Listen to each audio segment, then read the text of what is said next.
Thomas Green here with Ethical Marketing Service. On the episode today, we have Peter Teuscher. Peter, welcome. Thank you, Thomas. Great to be with you. It is very good to have you. Would you like to take a moment and tell the audience a bit about yourself and what you do?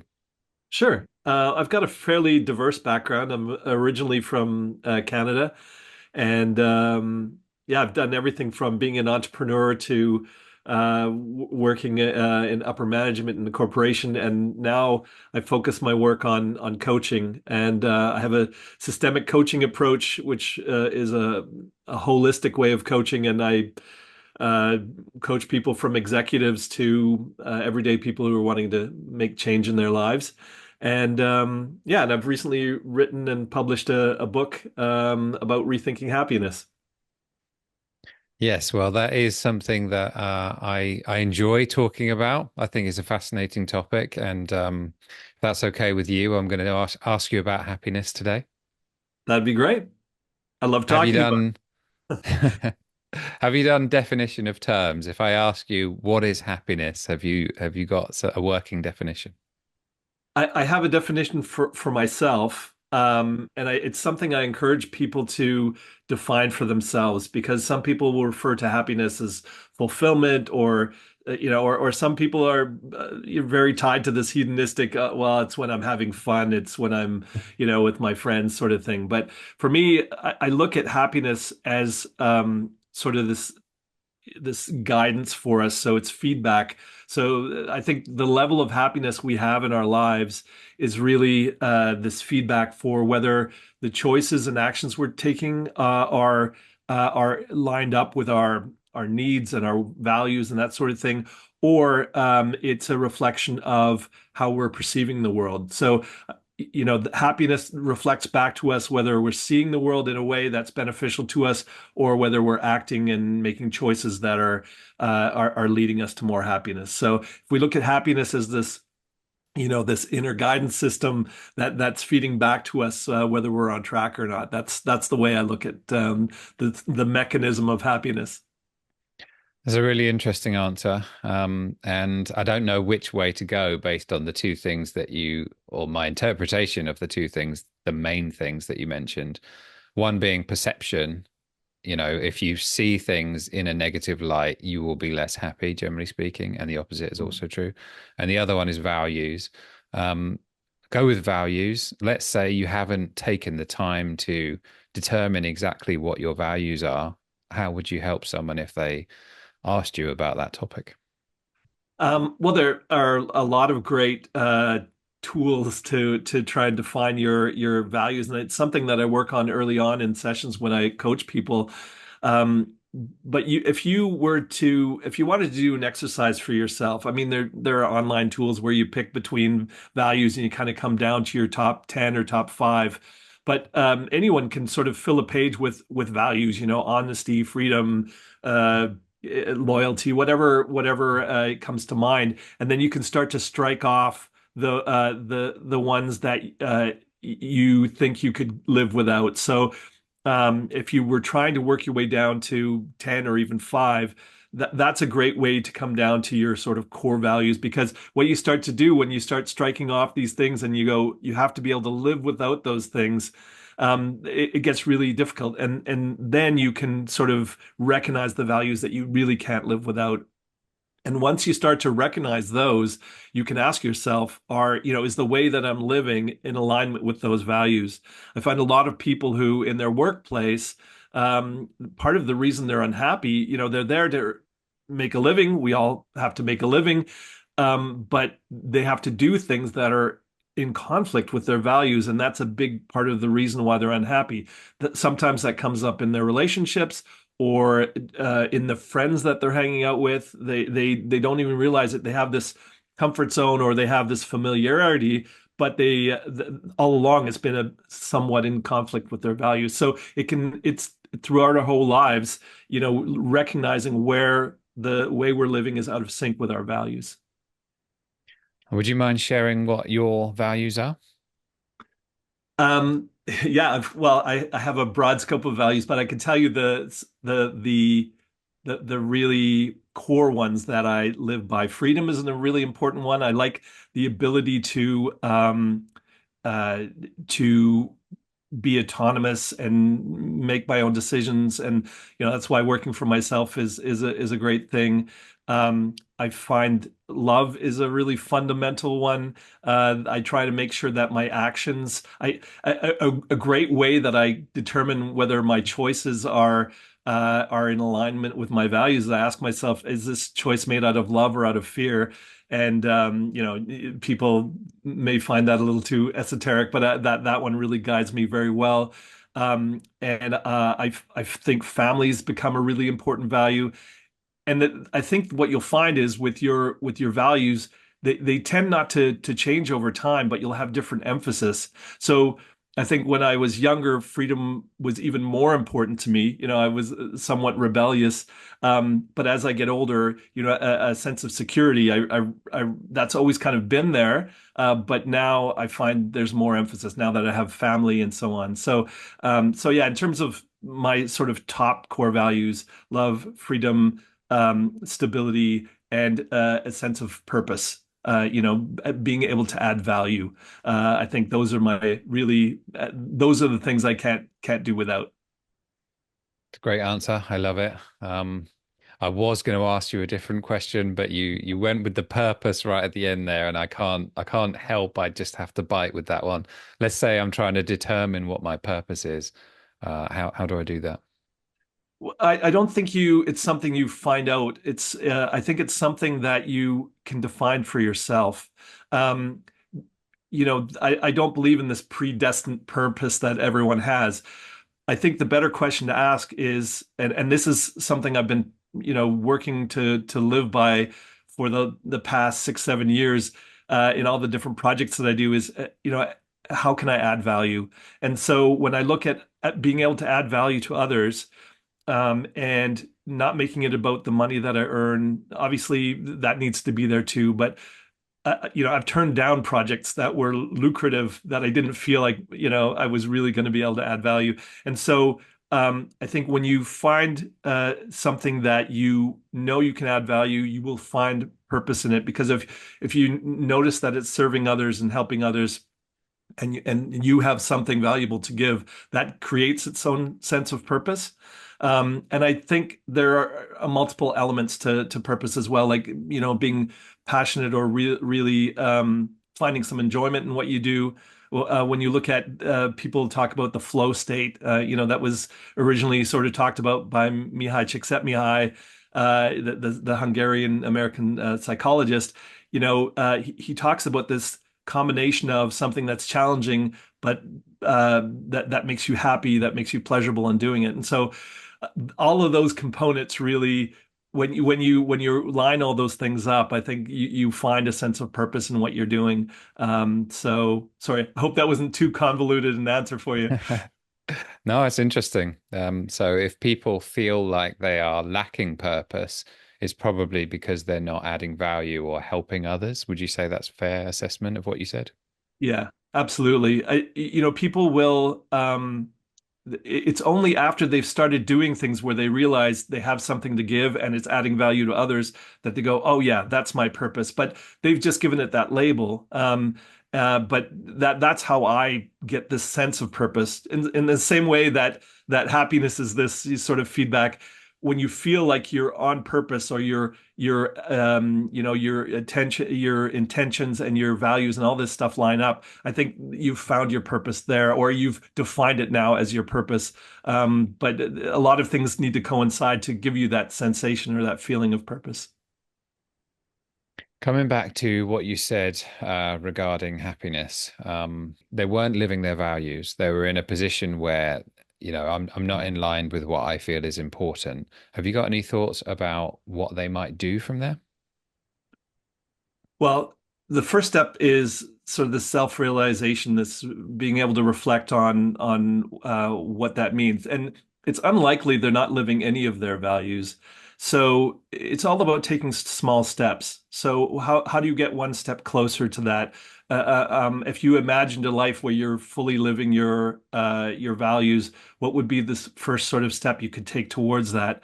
Some people, in order to they get fulfillment out of their family or the charity work they do.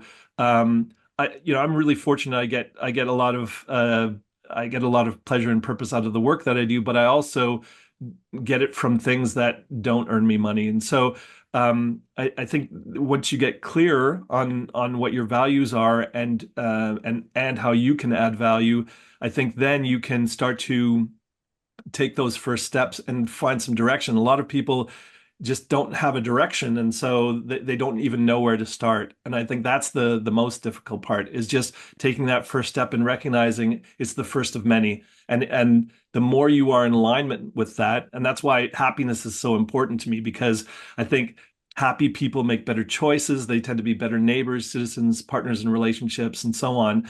And so, in the same sort of way, life will give you that feedback that you're on track. Is the way I've tried to live in fairly intuitively, and it's not let me down.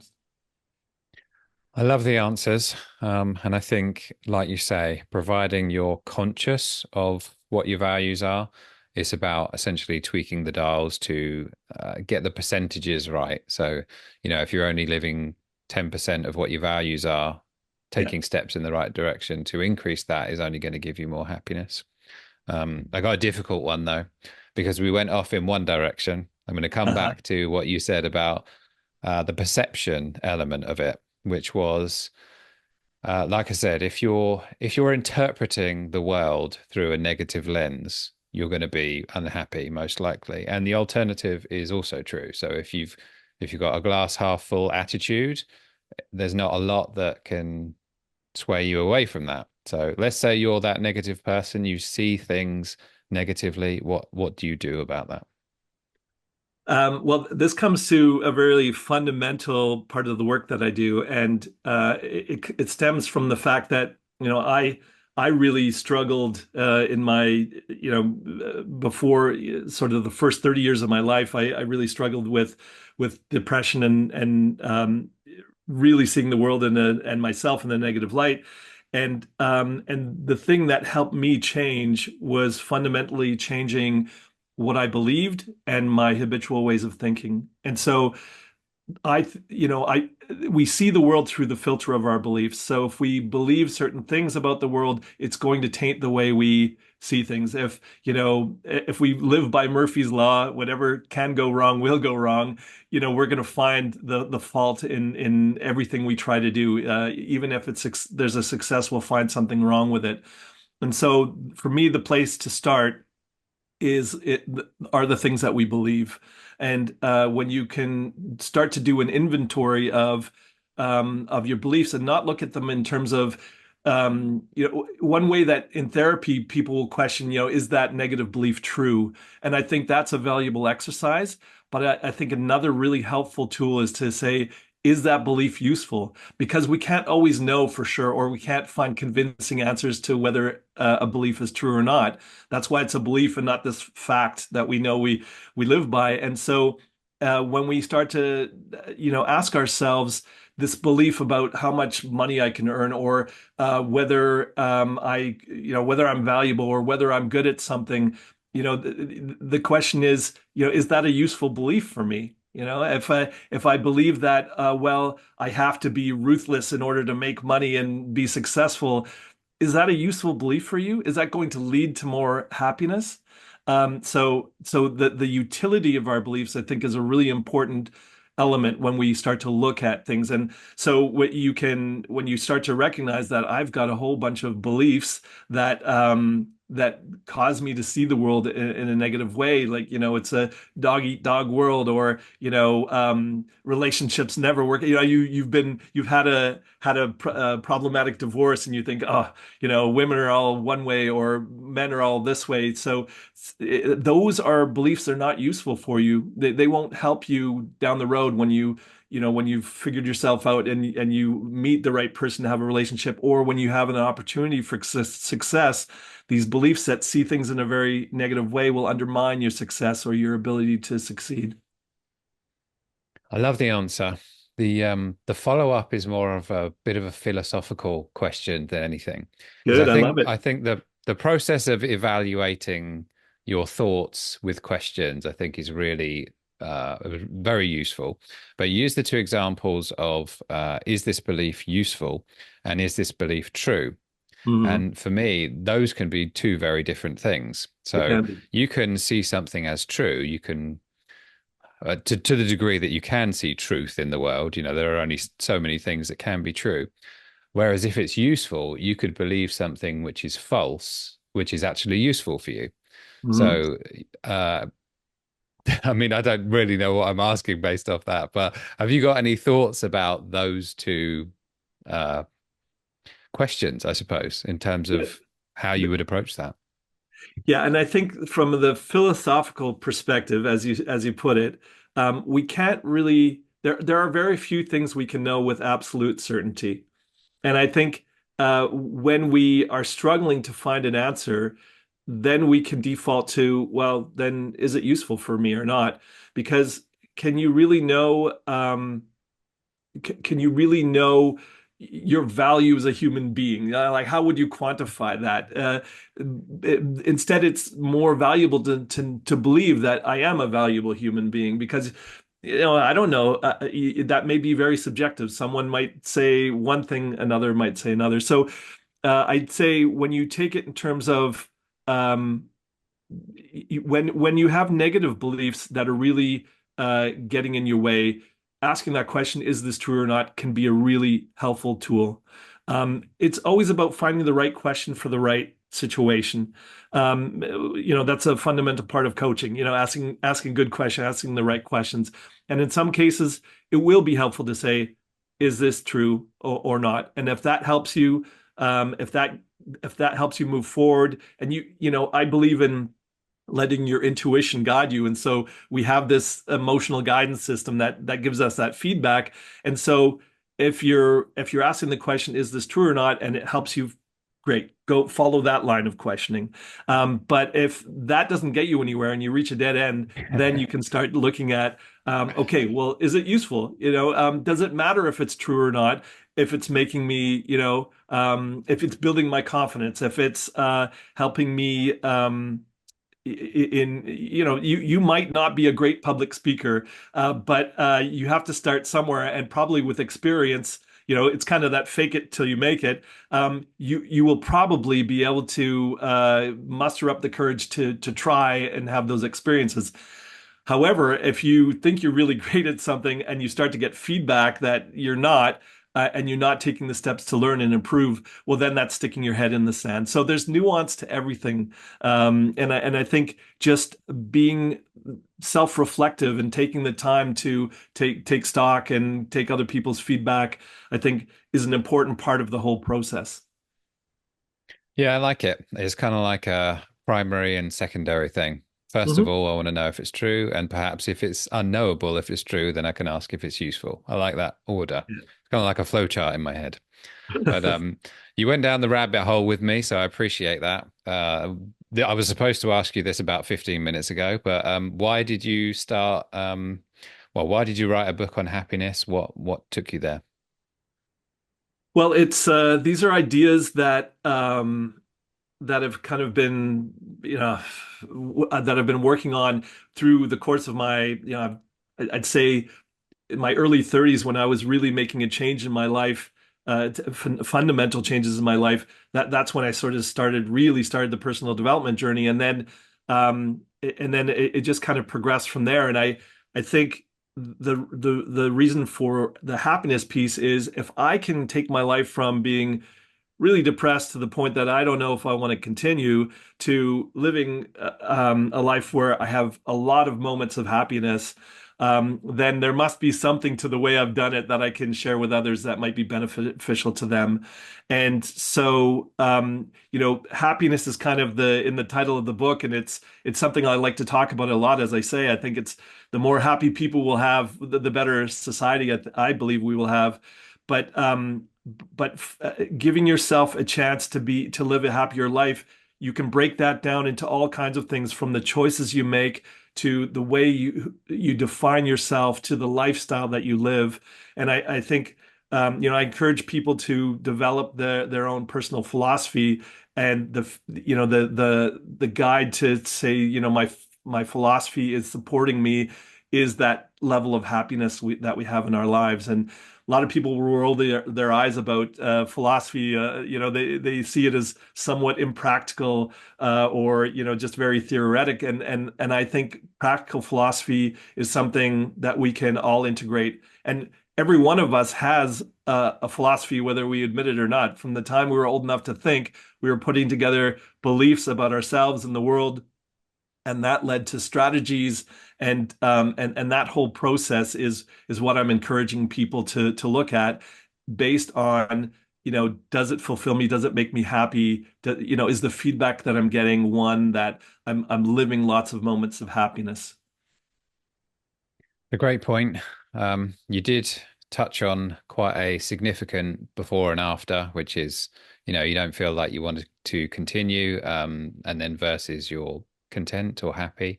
If you were able to talk to someone who was open to your advice and they asked you, I'm not sure I want to continue, what would you say to them? Well, when you're at such a low point that you don't, either you don't think you can, or you don't think you want to continue with your life, that's not something I work on as a coach. I've been through that, but I've done it through therapy, a lot of inner work. In the book, it's funny. Someone recently asked me, in the book, I have questions after every chapter except for one, because I have a chapter on depression, and it's really my own. I'm not a certified psychologist or doctor, and so it's my own experience, and that's the only chapter I don't put any questions behind, because the rest of the book is a coaching format. It's using questions at the end of each chapter in order to help you reflect and find out your own answers. Whereas with depression, I think that's a really difficult one to to just work through self-reflection, but also it's not part of the coaching process. Coaching works with the here and now, and how do I get to the future that I want and overcome my roadblocks. Whereas depression usually has to do with, as much as it has to do with beliefs that you've accumulated, it also has to do maybe with past trauma or with things from your childhood. And those are things that I don't work on as a coach. And so that's why, to give the honest answer to your question is, it's not something that I want to be working people through. I just want to lead by example and say, look, it's possible. So however you find, relief from the emotional pain you're feeling, pursue that, and get some professional help. And then when you've made that shift, when you want to build on that and improve your life going forward, then seek out coaching. Okay, respect the answer, and I will rephrase for the sake of your of the chapter and your position. The question is, I'm a bit of a misery at the moment. Uh, Peter, my coach, what should I do? Well, that's where I take an inventory of, well, what do I recognize about my way of believing and thinking about the world. So let's say we identified that you have a lot of negative thoughts that come out about a certain topic. And that's a lot of the times we all have this inner narrator that tells us the story about what's going on. We're not these neutral observers of what's going on around us. We're constantly making judgments, and we'll have this inner narrator that may be very critical. And a lot of that will make us quite unhappy. This complaining habit that we have is one that really can really bring you down. So the repetitive thought is one of the ways that we develop our beliefs. And so if we start with that as a fundamental, building block, I use affirmations, but I use them in a way that, some people will recommend affirmations where you get up every morning and you say this positive thing. I actually use them in a more practical way. So we'll identify the sort of topic of thoughts that are very negative, and we'll create a positive statement around that. That's basically reframing the current situation as if it was the way I wanted it to be. And it's not, we leave any negatives aside, so it's not I don't do this or I'm not that. We leave the nots or the negatives. We phrase things in a way that it's currently my reality and I believe I'm achieving it. Or sometimes it'll be I believe I can, and that's the first step. And then the way we use those affirmations is every time a negative thought comes up that's related to that, I'll use my affirmation. I'll just keep repeating it over and over until it fades away. And then the next time it comes up, I'll do it again. And you'll find it comes up less and less until at some point it'll be completely faded away out of your sort of network of thoughts that are attracted to you. And that's, I find, a really helpful practical way to stop negative thinking about a certain topic. And it's created wonders in my life. It's also worked well for the people that I've helped. So the thinking process is one, but you can do a lot of things. Sometimes it's our environment. So maybe I should go back to the focus on where beliefs come from. We've got the environment that we have. So the media influences, the kind of people that we are surrounded with, the culture that we're immersed in. If you're in a war-torn country, it's, that environment's really, really difficult to be happy. And then so I've already talked about the repetitive thought, the environment, and then our experiences. So if you want to change your beliefs about your experiences, have new experiences. If I've often give the example of if you're afraid of public speaking, then start small with small groups of people, build on that until you can have a new experience of what that sensation of talking to people is all about. So yeah, so the experiences, the environment, and the repetitive thought. And I think if you're feeling miserable, one of those areas will be causing that. That'll be causing that state. And so that's where I would begin.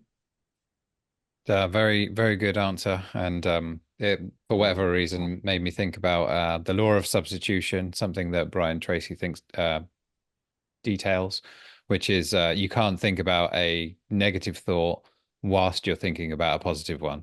So, if you're thinking I can't do this, then you replace it with no, I can do it, I can do it, and providing you keep saying that, that's your affirmation, you're more likely to go ahead and do it. And But there's a you go really ahead. easy exercise you can do, and I've done this with people who don't think that it really works. So I'll get them to hold out their arm with as much force as I can. I'll push down on it, and then I'll get them to repeat a negative phrase over and over. I can't, I can't, I can't, and they will lose the strength. Even though they will be trying to, they won't be able to resist the force downward. And it just shows how the things we internalize negatively impact us physically, mentally, and in everything that we're trying to do. Yeah, I love it. It's a great point. I did want to ask you one thing. We've talked about perhaps what happiness is and how we can go about being happy. The question is around societal, perhaps interpretations about what it is, and I don't know, ones that you think are false. So when people talk about happiness, some misconceptions about what that is. Well, the most common one is this this making it a destination. So, when I find the right partner, when I achieve this thing at work, when I get a certain amount of money, then I'll be happy. I think happiness is in the moment. So it's about stringing together as many moments of happiness as you can in life. And so when you make it this goal that you want to achieve, a lot of people, especially high performers, will, they'll achieve something, they'll enjoy it for half a second, and then it's on to the next thing. And then there's the people who will, they have these highlights in their life, the vacation that they're going to go on, or this fantastic event that they're going to go to, and then they treat everything else in between as kind of filler. And life certainly has its peaks and valleys, but you can find happiness in just ordinary moments every day. And so I think when you recognize that, happiness is not this box checking exercise, because this is something that some people will come to me for coaching, and it'll be I've achieved all these things in life. Maybe they've gone to university and they've got their partner, or maybe they've got kids and their career, and they've gotten to this point where they should be happy, and yet they're not, right? And so that's the danger of following these social norms and this sort of checklist of things that are supposed to make us happy. Because I can tell you, when I was feeling depressed from the outside, I had built a successful business with my brother. I had this great network of friends and contacts. I even knew some celebrities, and from the outside, it looked like I had this fantastic life, and it made me ashamed, and really feel like, I have no reason to be unhappy. I have no reason to feel this bad, and there was a tremendous amount of guilt around that. So when you have this conflict between, and this is why the inner guidance system is so important, and this happiness that's telling you, you can go from being really successful and miserable, give a lot of stuff up, and be far less off in terms of what your group around you perceives, but yet you're inwardly far more satisfied and happy. So I think that's a really important point to remember about happiness, and how to look for the meaning of happiness for yourself. Because you weren't at the time living your values, right? No, and well, I had to resolve a lot of things from my childhood and so on, that I didn't realize were even affecting me. And you think that, as an adult, we may think that I didn't have any traumatic experiences as a kid, but as a child it may have been traumatic too. And I think that's where, you know therapy is such a valuable tool.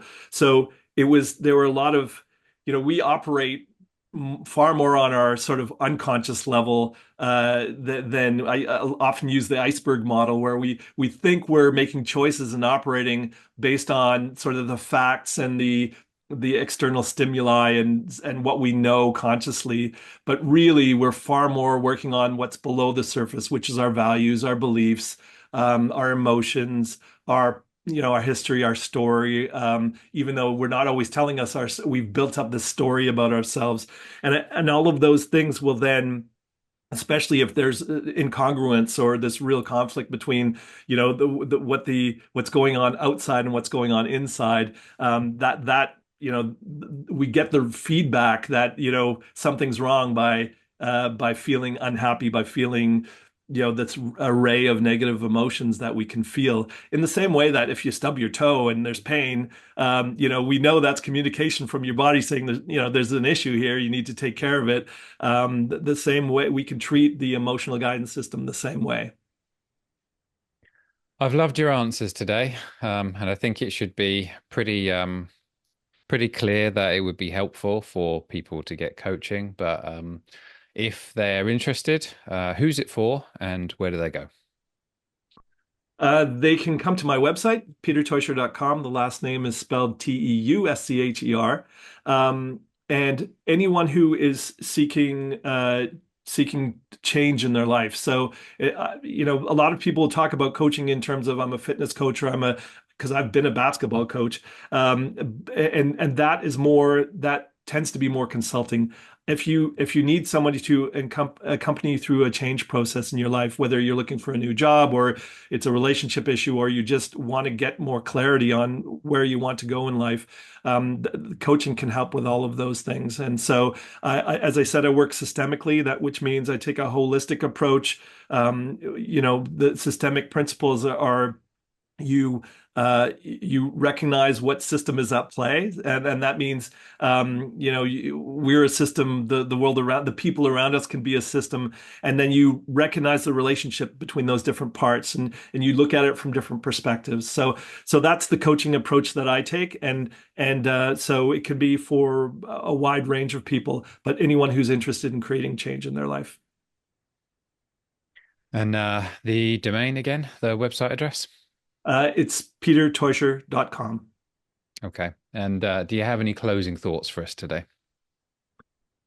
Yeah, the thing that I like to remind people of as much as possible is, one, the importance of happiness. Don't underestimate it. Don't put up with long periods of unhappiness. and don't believe everything you think. People get so caught up in their analysis of situations and these thoughts that arise. And I think it's really good to be willing to challenge those, because a lot of people believe everything they think, or a lot of what they think. All right. Well, I appreciate you being here today, and I love the answers. So, Peter, thank you for being a great guest. Thanks so much for having me. It's been great.